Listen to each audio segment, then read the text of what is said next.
안녕하세요. 작은과학입니다. 오늘은 우리가 소독에 흔하게 사용되는 에탄올에 대해서 이야기해 볼게요. 에탄올은 주사나 수술 전 피부 소독에 사용되는데요. 알코올은 1363년 최초로 부패를 방지하기 위해 사용되었다고 합니다. 그런데 에탄올이 어떻게 유해한 세균을 죽게 하는지에 대해선 생각해 보신 적 있으신가요? 여기에는 재미있는 원리가 숨어 있답니다. 에탄올이 박테리아 세포를 어떻게 죽이는지 설명하려면 우선 박테리아의 세포막 구조를 알아야 하는데요. 박테리아의 세포막은 크게 인지질 이중층과 펩티도글리칸 세포벽으로 구성되어 있어요. 인지질 이중층은 기본적으로 인지질, 포스포리피드와 막 단백질, 멤브레인 프로테인으로 구성되어 있어요. 여기서 인지질은 두 부분으로 나누어 볼 수 있는데요. 물과 친한 부분, 그리고 기름과 같은 유기용매의 친한 부분으로 나눌 수 있어요. 여기서 보이는 물과 친한 부분은 물과 친한 부분하고만 가까이 있으려 하고 유기용매와 친한 부분도 같은 성질을 띠는 물질과 상호작용을 하게 되죠.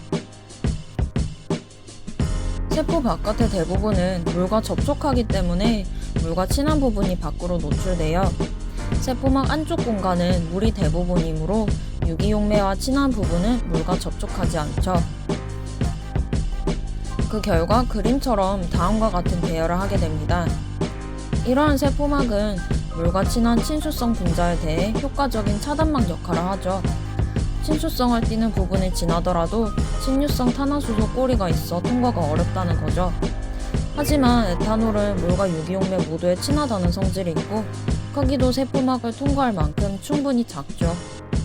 그 때문에 에탄올은 세포막의 인지질 간 상호작용, 그리고 인지질과 막 단백질 간 상호작용도 방해하게 됩니다. 이는 세포막의 안정성에 영향을 주게 되죠. 세포막이 불안정해지면 세포 내부의 물질들, 즉 세포의 생존에 필요한 화합물들이 쉽게 빠져나가게 되죠. 또한 에탄올은 세포막 단백질 구조를 망가뜨려 뭉치게 하는 성질이 있어요. 이 효과는 순수한 에탄올보다는 농도를 70에서 75% 정도로 낮춘 경우 더 크게 나타납니다. 순수한 에탄올은 막 단백질과 접촉하였을 때 단백질과 뭉침을 유발하는데요.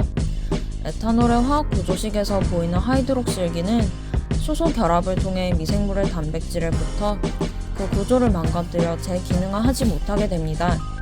구조가 망가진 단백질은 서로 뭉쳐 에탄올에 대한 세포막의 투과성을 떨어뜨리죠. 그 결과 더 이상 에탄올이 세포 내부에 깊숙한 곳까지 들어오지 못하게 되죠. 게다가 순수한 에탄올은 피부를 쉽게 건조시키게 되며 물에 희석한 에탄올보다 더 빨리 휘발되어 버리므로 실질적인 살균력은 낮다고 할 수 있어요. 70에서 75% 농도의 에탄올을 사용하는 경우에도 역시 막 단백질의 뭉침을 유발하긴 하지만 아무래도 농도가 낮기 때문에 뭉침을 유발하는 속도가 느립니다. 그러므로 에탄올이 세포의 더 깊숙한 곳까지 침투할 수 있죠. 그 결과 세포 내 모든 단백질이 응집되어 박테리아 세포가 죽게 되는 것이죠. 그래서 실제로 소독에 사용되는 에탄올은 순수한 에탄올이 아니고 물을 섞어 희석한 70에서 75% 농도의 에탄올입니다. 에탄올의 이러한 소독 효과 때문에 병원에서 에탄올을 가장 흔히 사용하는데요. 요즘은 물로 손을 씻기 곤란한 경우 에탄올 성분의 손소독제를 사용하기도 하죠. 이러한 손소독제들은 70%의 아이소프로필 알코올 또는 에틸 알코올로 되어 있고 30초 동안 손을 문지르면 비누로 손을 씻는 것보다 더 효과적이라고 보고되었죠.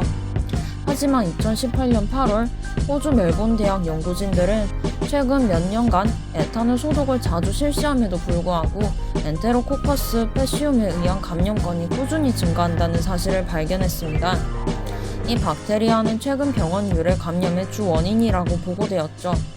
연구진들은 멜본에 있는 두 병원, 오스틴 헬스센터와 모나시 메디컬 센터에서 97년도부터 2015년까지 분리된 139개의 이 엔테로코커스 패시움 샘플을 사용해 아이소프로필 알코올에 대한 내성 테스트를 실시했습니다. 그 결과 더 최근 분리된 박테리아일수록 내성이 더 높았죠.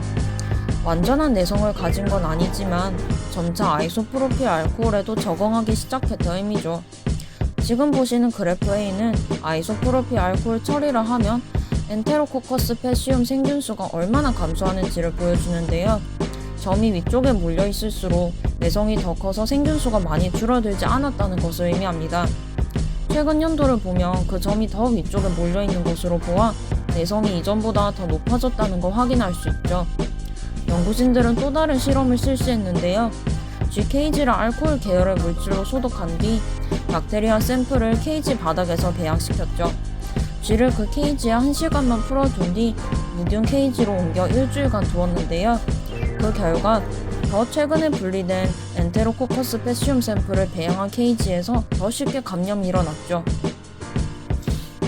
다만 이 연구는 호주의 단 2개의 병원을 대상으로 진행했던 실험이기 때문에 후속 연구가 더 필요하다고 해요. 만일 위 실험 결과가 확실하다면 에탄올 계열의 손소독제를 자주 사용하는 것이 에탄올 내성 박테리아의 전파를 더 촉진시킬 수 있겠죠. 그렇다면 이 균주는 어떻게 에탄올 내성을 가지게 된 걸까요? 연구진들은 디스커션에서 다루기를 막에 존재하는 트랜스포터들이 내성에 굉장히 중요한 역할을 한다고 합니다. 여기서 트랜스포터는 박테리아가 영양분과 펩타이드를 운반할 때 사용하는 막단백질입니다. 에탄올과 아이소프로파놀 같은 용매에서 살아남기 위해 포타슘 이온과 양성자의 세포 내외부 농도 차이를 조절하는데요. 이를 위해 펌프 단백질을 더 많이 만드는 것도 흔히 사용되는 메커니즘이라고 하네요. 양성자의 농도는 세포 외부와 내부가 다른데요. 이 농도 차이를 이용해 세포는 에너지를 얻어요. 에탄올은 세포막의 투과성을 높이는데, 즉 세포 외부와 내부의 양성자 농도 차이를 없애버리기 때문에 세포 활동에 필요한 주 에너지인 ATP 생산을 불가하게 만들죠. 이는 곧 세포의 죽음을 의미합니다. 실제로 에탄올을 대량으로 생산하는 공정에선 효모를 사용하는데, 이 효모는 고농도의 에탄올에서도 버텨야 하거든요. 이를 위해 이온 펌프의 활성을 높였더니 고농도 에탄올에서도 오래 견뎠다고 합니다. 이 이온 펌프는 세포 내부 이온을 외부로 보내 그 농도차를 유지해주지요.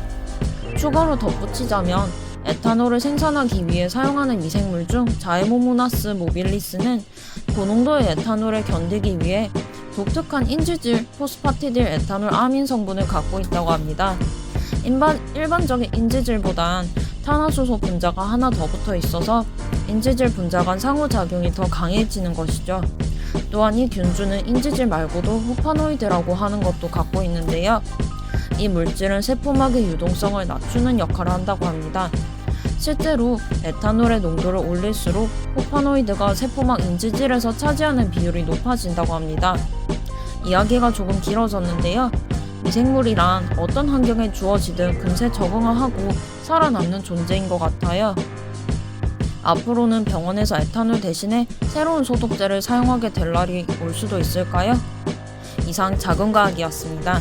이 영상이 재미있고 도움이 되셨다면 구독과 좋아요 눌러주세요. 댓글도 얼마든지 환영입니다. 다음에도 흥미로운 이야기로 돌아올게요.